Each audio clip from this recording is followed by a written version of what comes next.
C'est ici, à l'Institut Confucius de l'Université Omar Bongo, que les étudiants, autorités administratives de l'établissement et quelques membres de la communauté chinoise se sont réunis afin de commémorer la 15e journée de la langue chinoise. En fait, c'est pour promouvoir la langue chinoise et en même temps pour promouvoir le dialogue et les échanges entre les différentes civilisations, surtout entre la culture chinoise et les autres. Promouvoir la langue chinoise, c'est tout l'intérêt de cette cérémonie, alors que la Chine est devenue depuis plusieurs années la deuxième économie du monde derrière les États-Unis. En 2023, on a 150 plus de visas délivrés aux étudiants gabonais.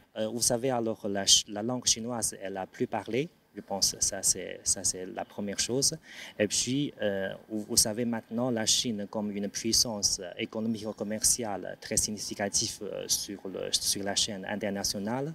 Je pense que si vous pouvez maîtriser la langue chinoise, ça vous aide à renforcer les échanges, pas simplement humains, aussi commerciaux et économiques. À cette occasion, un concours organisé par l'Institut Confucius a permis aux étudiants de s'exprimer tour à tour en langue chinoise, sous le regard admiratif de l'Assemblée.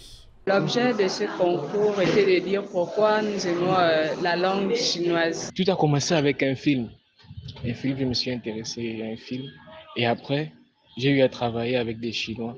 C'est ainsi que l'amour pour la langue chinoise a commencé à développer. La loyauté, le respect des parents et des aînés, la bienveillance et la droiture sont les valeurs fondamentales du confucianisme. Pour rappel, à l'occasion du 50e de la coopération sino-gabonaise, un sommet entre les présidents africains et les représentants chinois se tiendra en septembre prochain